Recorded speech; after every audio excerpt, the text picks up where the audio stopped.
COVID-19. As much as I wish that this was something that none of us had ever even heard of before, I know, given the current state of the world right now, it is on the forefront of everybody's mind. So I was just going to take a little bit of time today to discuss what's been going on in my life so far and how the coronavirus outbreak has impacted me both personally and professionally. If you're interested in occupational therapy, this is the place for you. This show aims to explore our profession by sharing who we are and what we do. Because for us, occupational therapy is more than just a job. Hi, I'm Sarah. Welcome to OT for Life. To start, this recording is taking place on March 21st of 2020. So basically, everything that I talk about has been stuff that's happened up until this point. I don't really know what's going to happen in the future, but I'm going to just try my best to reflect on and share a little bit about what's been going on in my life up until this point. At the beginning of this year, I told myself that I wanted to be a little bit more vulnerable with you and open up about some of my experiences and the things that I go through. And so I know that I don't represent everybody's experience, especially when it comes to the COVID-19 outbreak. And I know that a lot of people are having very different experiences than I am. But I hope, if anything, people will hear my reflections and my experiences and then do some reflection on what they've been going through the past few weeks. And even if it might be different, at least I hope people can learn from the words and learn from my experiences. A question that I have been asking so many of my friends and family members recently is, how are you? How are you dealing with everything that's been going on for the past couple weeks and even months? And let's go back to the beginning a little bit, or at least the beginning for me is when I first started to hear about COVID-19.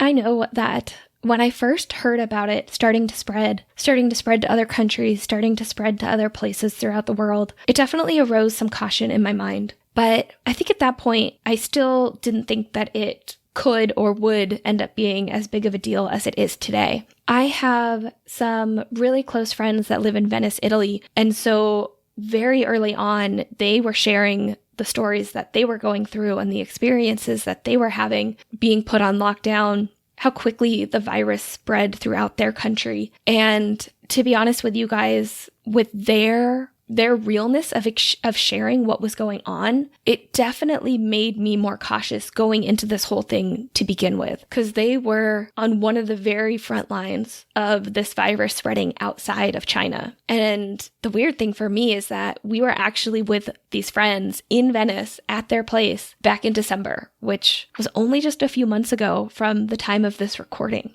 So jumping to the beginning of March, my husband and I moved into a brand new place. We were super excited about moving. And then a couple days before we actually moved, my husband got a phone call and he was requested to go up to Seattle for a job interview. And he ended up leaving the same day that we moved in. Crazy timing, right? So then 2 days after that, after we'd moved, my mom had a scheduled hip replacement surgery. So that was about 4 weeks ago to the time of this recording. And I remember being in the hospital and definitely being cognizant of the virus and, again, starting to hear a little bit more about it in the news. People were starting to talk about it more, but nothing really had changed as far as the hospital protocol or anything like that. I know for me, when I was there, I was just even on even more heightened alert.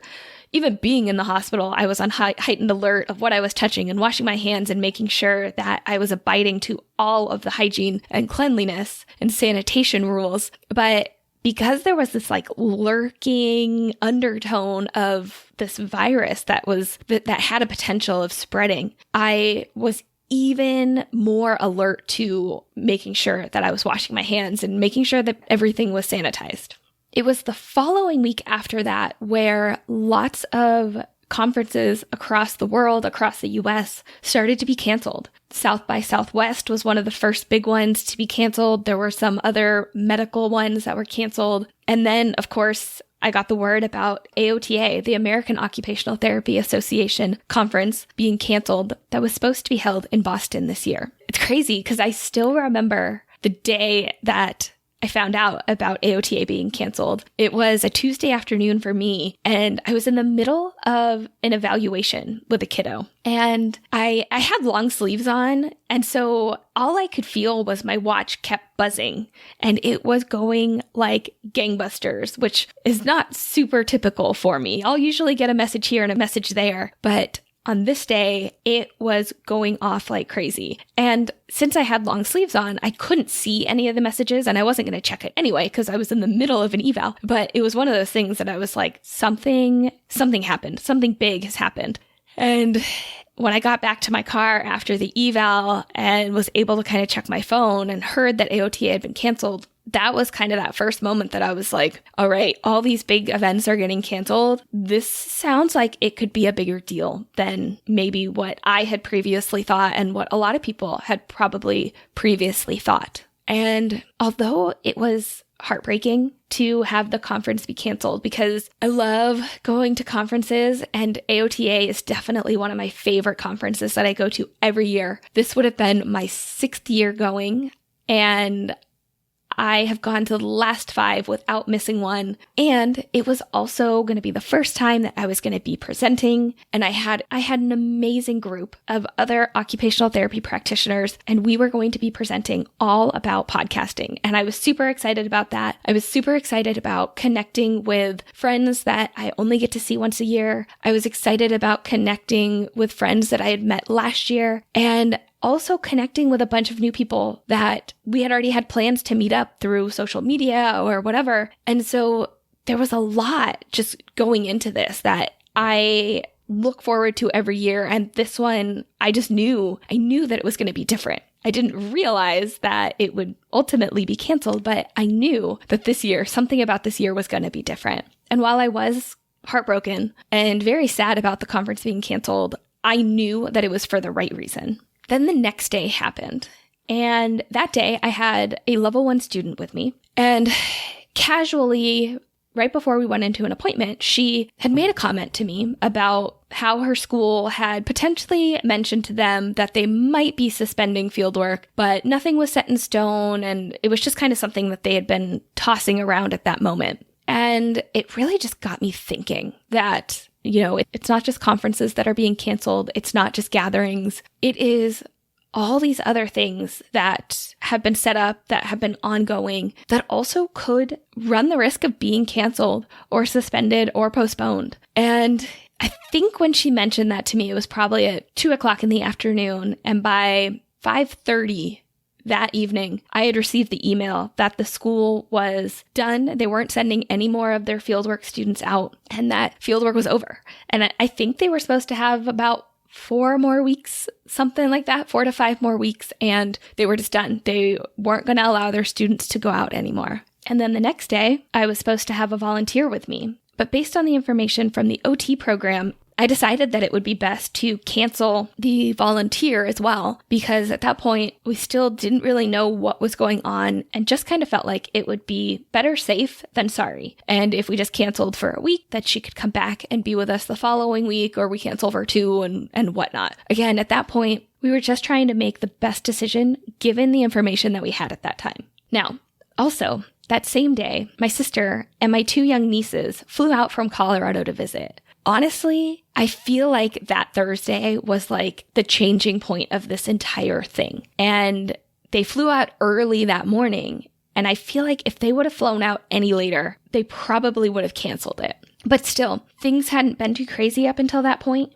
And so my family decided that we thought it would be safe for them to fly. And pretty much once she got in the air, that's when things really started to get serious. I do feel like everything with COVID-19 has been happening extremely fast. 1 minute, life is as normal, and then the next minute, it is completely changed. And it is changed in ways that I don't think any of us really ever thought that it could change. I know I've seen the movies of Contagion and Outbreak, and you watch it and you're like, oh, that's crazy. And you still are like, yes, we know it could happen, but like, I don't know. For me, I just was like, it was just one of those things. I never really pictured that it could happen, even though like in my mind, I knew that it possibly could. So when my sister was out visiting my parents and visiting me, that's when we really decided to kind of sit down and talk about things and lay out a strategy for my parents, for my sister, for myself, and really just try to be proactive as much as we possibly could be given this situation.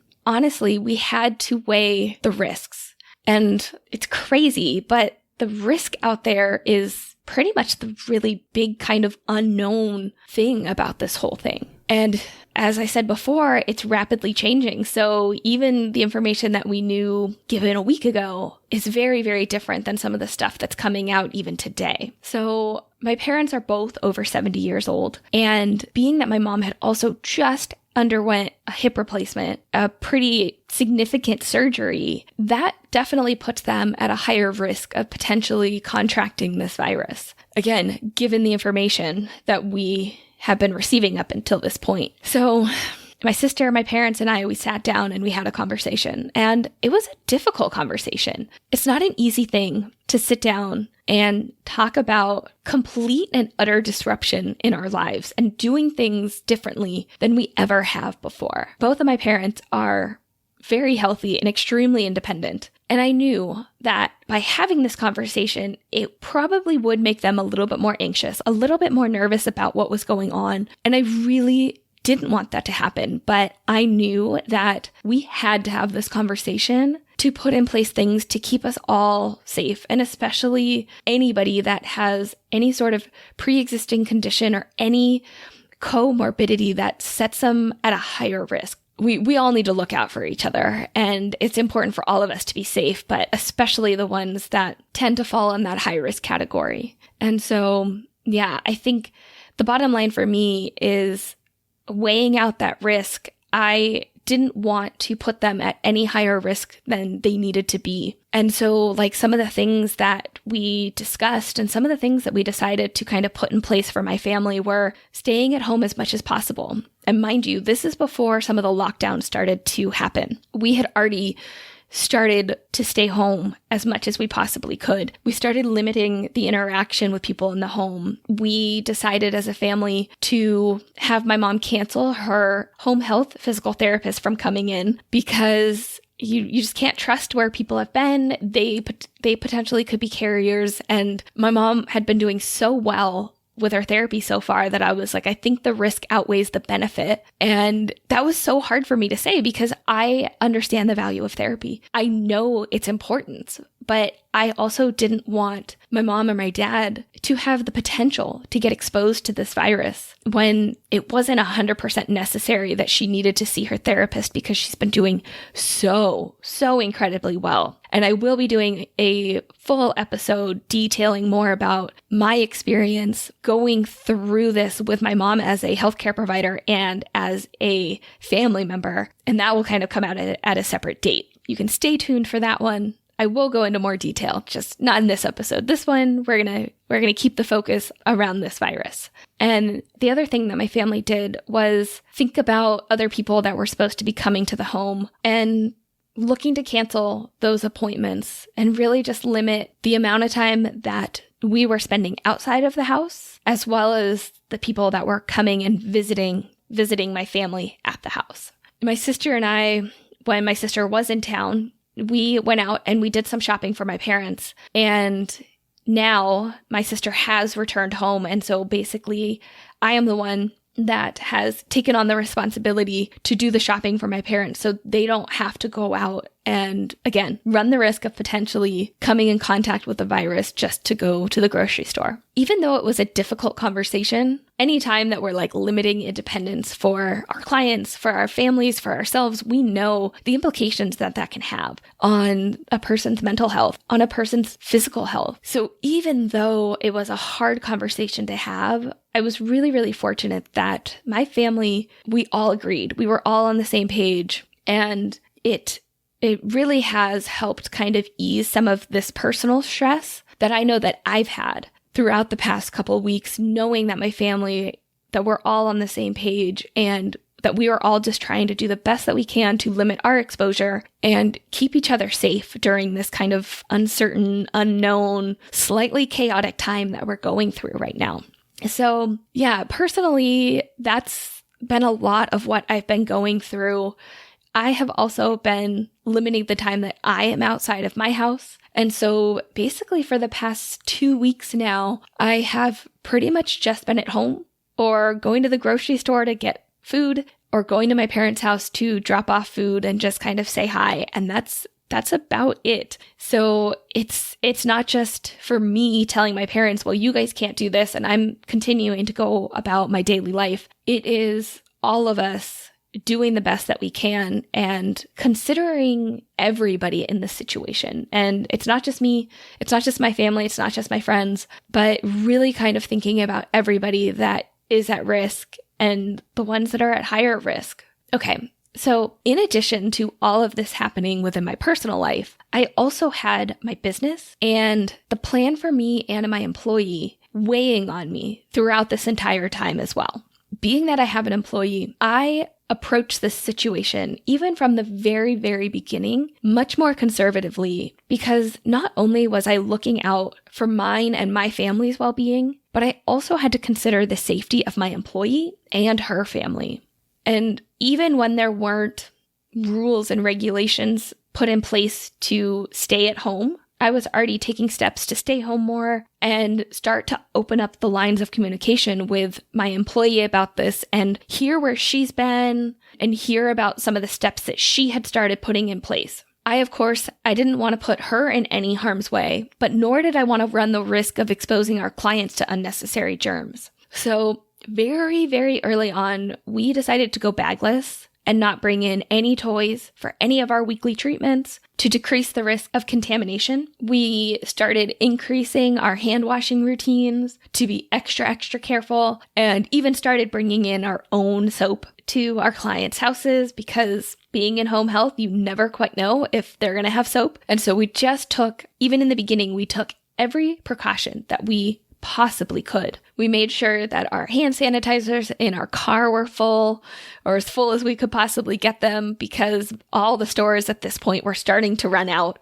I ended up seeing my last in-person evaluation on March 11th. And oddly enough, I actually hadn't been scheduled for any evaluations this past week, which ended up, I think, being a blessing because this was the week where things really started to get serious. In all honesty with you, this past week, so much of my time and my focus, my mental energy, my physical energy was spent figuring out how to maintain providing therapy for our clients while also navigating the safety for ourselves as therapists. So while we didn't want to run the risk of potentially exposing ourselves or exposing our clients, we also didn't want to not provide therapy for them because these are very necessary interventions the kids need. And for those of you that don't know, I specialize in early intervention, and that's working with kiddos that are birth to 3 years of age. And I do all of my interventions, my assessments, it's all done in the home. And same thing with my employee.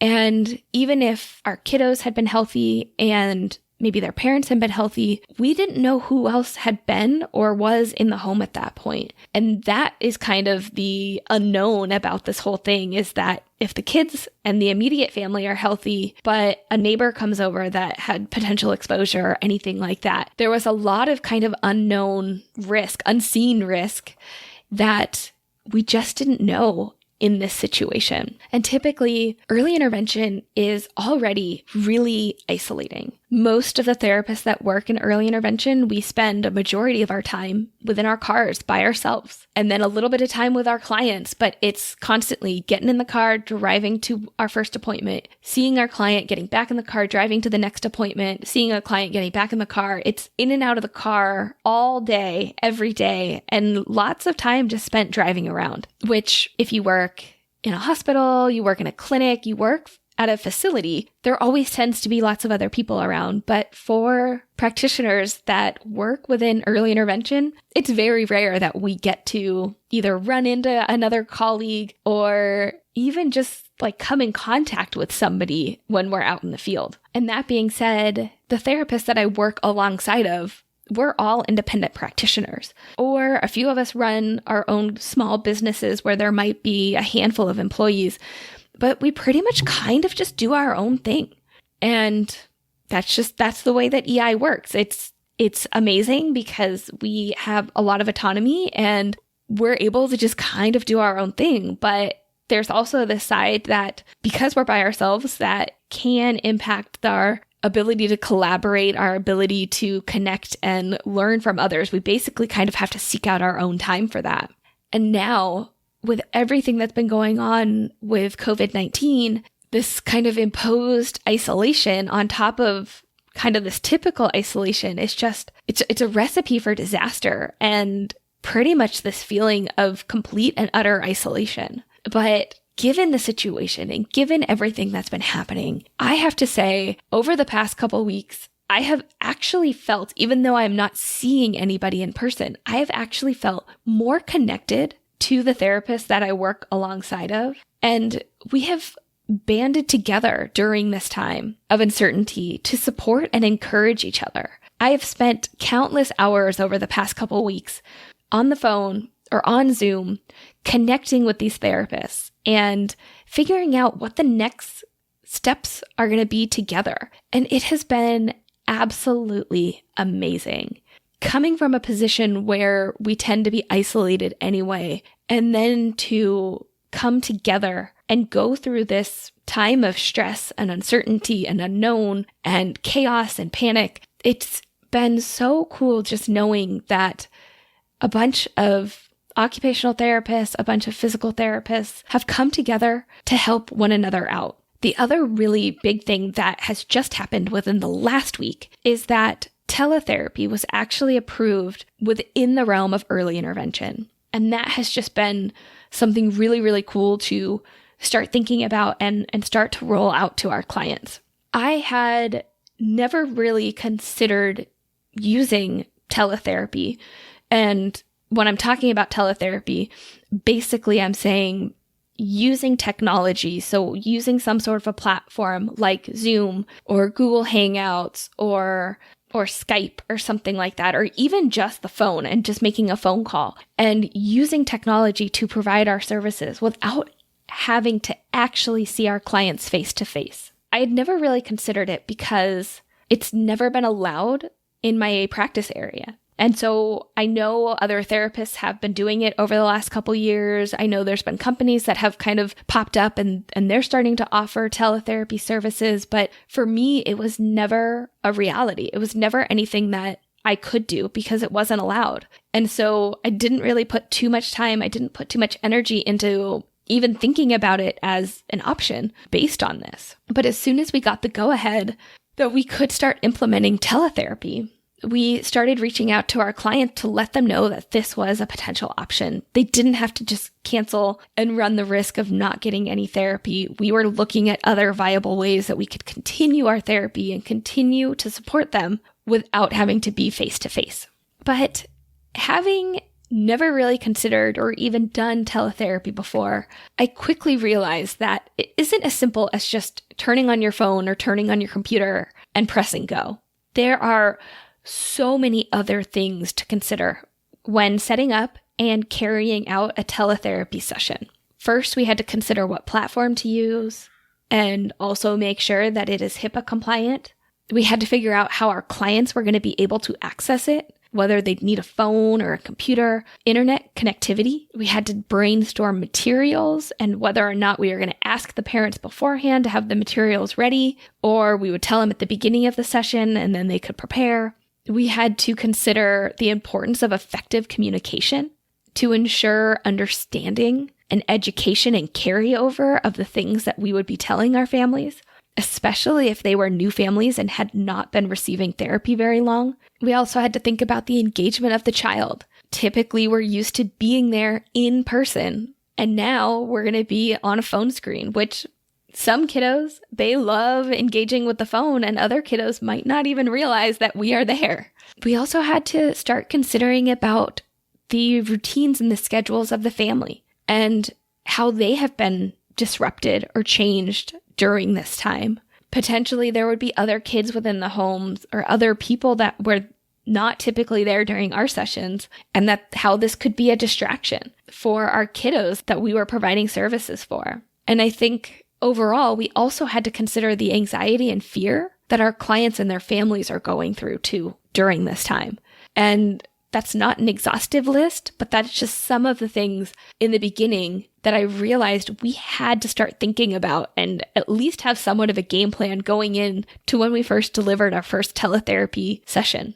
And actually yesterday, we had a meeting with some of the OTs and PTs within my area to chat about who had already tried to do telehealth and what were some of the challenges and benefits that they had seen so far. Other challenges that some of the therapists had mentioned were the hands-on treatment, specifically applying it to the mobility of a child. Being that we're working with kiddos that are so young, a lot of times we are facilitating them to move in certain ways, whether it's facilitating a roll, getting them to sit up, getting them to start crawling, pull to stand. A lot of these significant movement patterns that we typically tend to be hands-on with, we had to brainstorm ideas of how we can coach the parents to now be the hands and use their hands to carry out some of the strategies that we were telling them. Some of the PTs had actually mentioned that they were starting to use dolls, and using the dolls on their end, they can show the parents,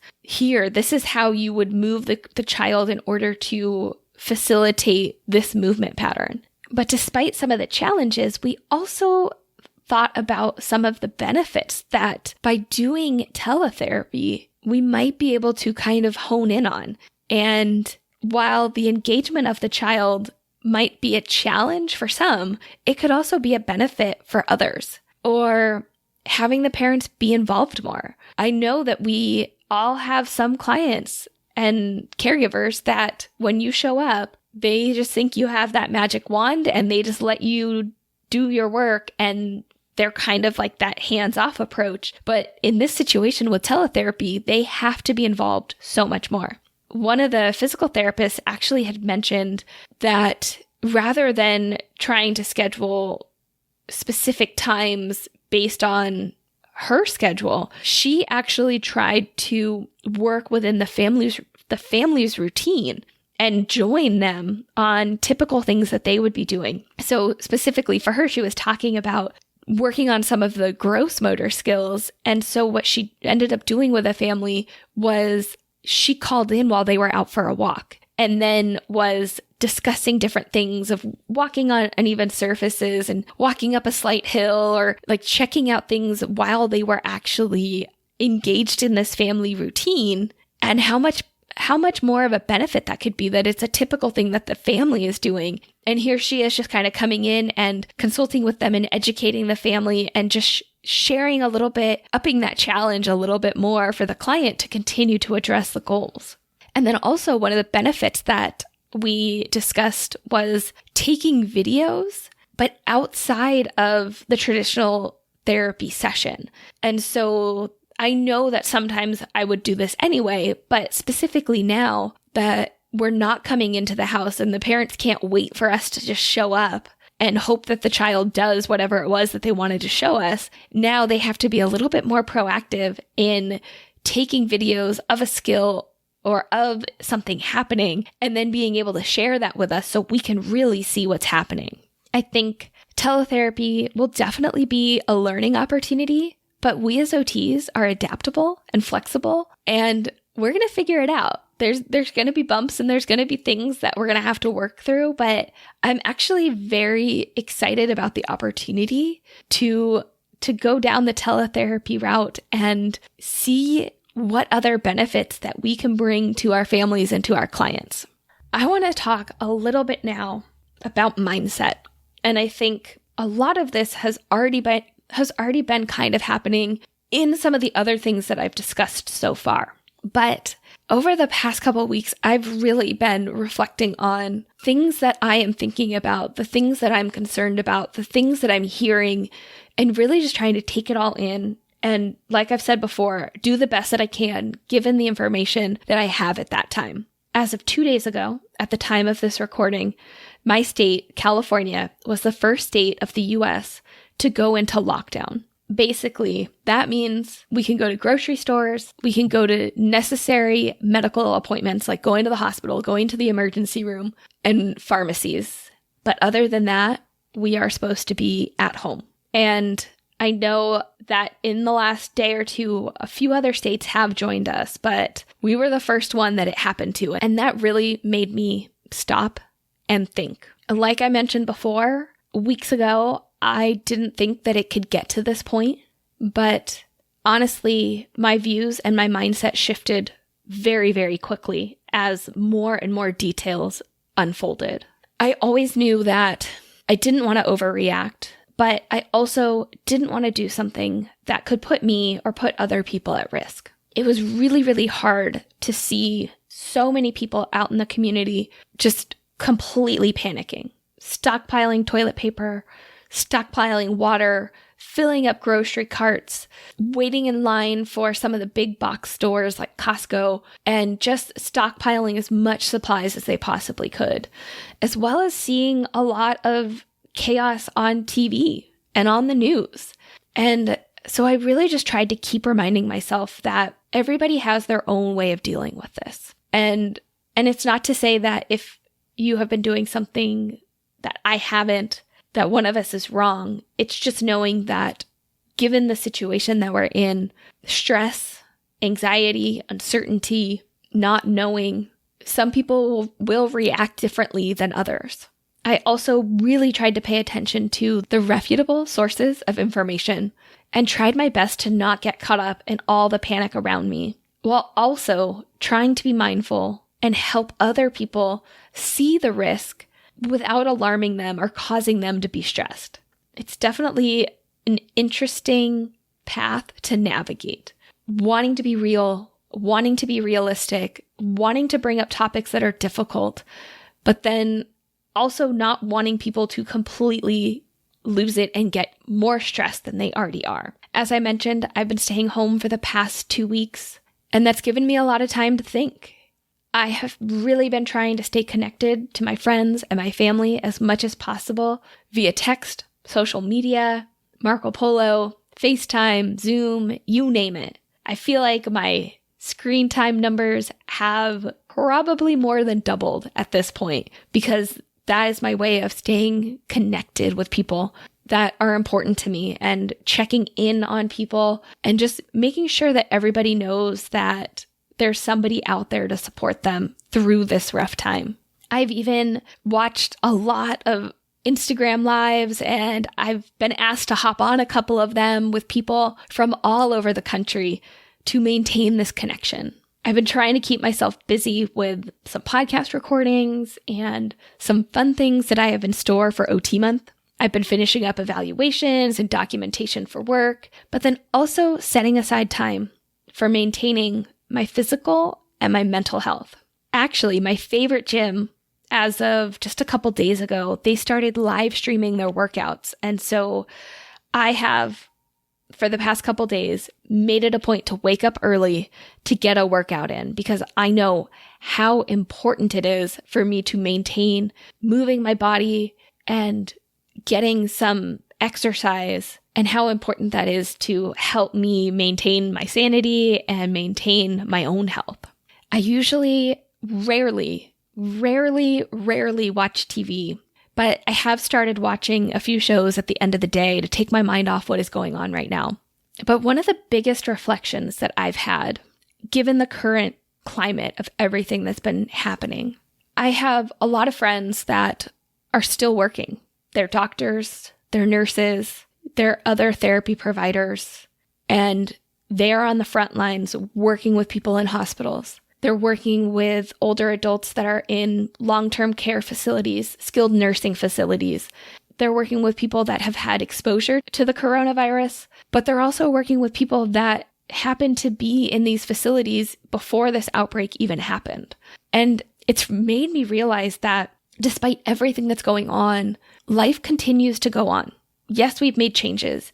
Yes, it does not look at all like it did even a week ago. Schools have been canceled. Many people are working from home. Many people have lost their jobs or had their hours significantly cut. There's been a lot of changes that have happened, but life continues to go on. And I had this reflection the other day that seeing my friends who were continuing to go to work and continuing to work with their clients, and here I was sitting at home being a healthcare provider, but also kind of feeling powerless given my practice area. It made me start thinking that I wasn't doing enough, that here I am a healthcare provider. I need to be out there helping people. And I had been talking to some other people that felt similarly, being stuck at home and not really knowing what we could do to help and feeling like we should be helping. And it came to the point where I stepped back for a second and I told myself, I am doing something. By me staying home, I am doing my part.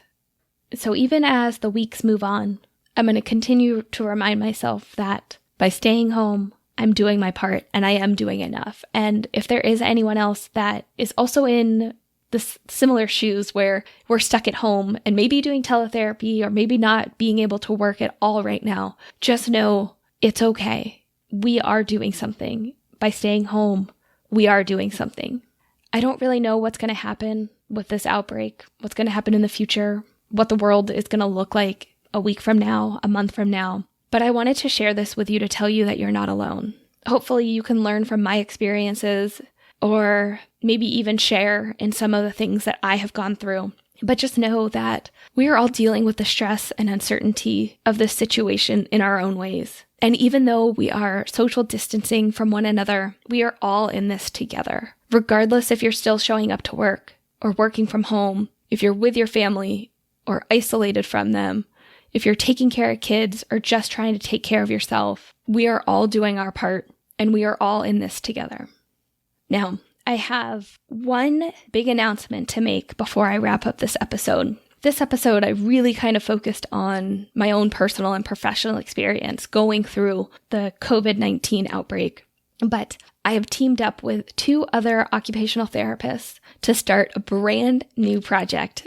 It's called the OT Roundtable podcast. And our first episode will be diving deep into even more of the occupational implications of COVID-19, what other occupational therapy practitioners have been going through, what our clients are facing in terms of occupational deprivation, occupational changes, and really kind of detailing and diving in deep into some of these other considerations that have been happening because of the virus and how it's been affecting our communities and our world. So if you want to learn even more about the occupational implications of COVID-19, go check out episode 1 of the OT Roundtable podcast.